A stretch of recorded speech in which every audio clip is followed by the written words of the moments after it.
Ces femmes se sont retrouvées en ménopause précoce et avec des grosses difficultés pour concevoir un bébé après une intervention pour des kystes ovariens. Vous voulez comprendre? Regardez cette vidéo jusqu'à la fin.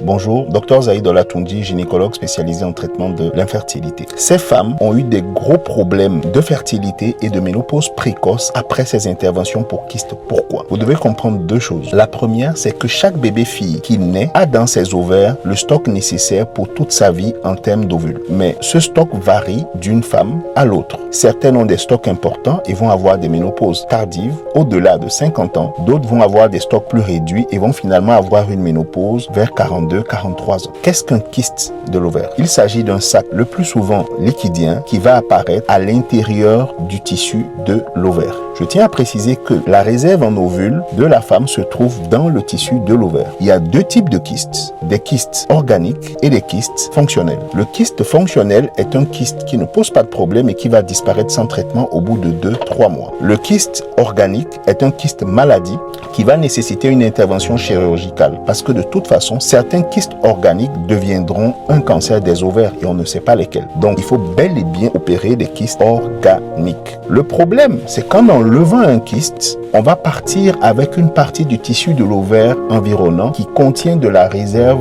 en ovules. Donc, toutes les études sont unanimes ces dernières années en montrant qu'après l'ablation des kystes des ovaires, la réserve ovarienne de la femme en ovules diminue, surtout quand il s'agit des kystes d'endométriose et aussi lorsque ces kystes sont présents sur les deux ovaires de la femme. Voilà les deux messages que je veux que vous reteniez. Le premier, si dans le passé, vous avez bénéficié d'une intervention pour l'ablation des kystes, la kystectomie, d'un ou des deux côtés, sur un ou sur les deux ovaires, et que vous envisagez concevoir des bébés plus tard, si votre réserve ovarienne n'a pas été évaluée après, suggérez à votre gynécologue traitant d'évaluer votre réserve ovarienne pour pouvoir planifier votre parcours. Et le deuxième message, si vous avez en ce moment des kystes organiques, prouvez que vous devez vous faire opérer. Rappelez à votre médecin que vous avez envie plus tard d'avoir des bébés et demandez-lui quelle est la stratégie pensée pour pouvoir préserver au mieux votre réserve ovarienne. C'était l'astuce du jour. Abonnez-vous et partagez pour que les autres en profitent.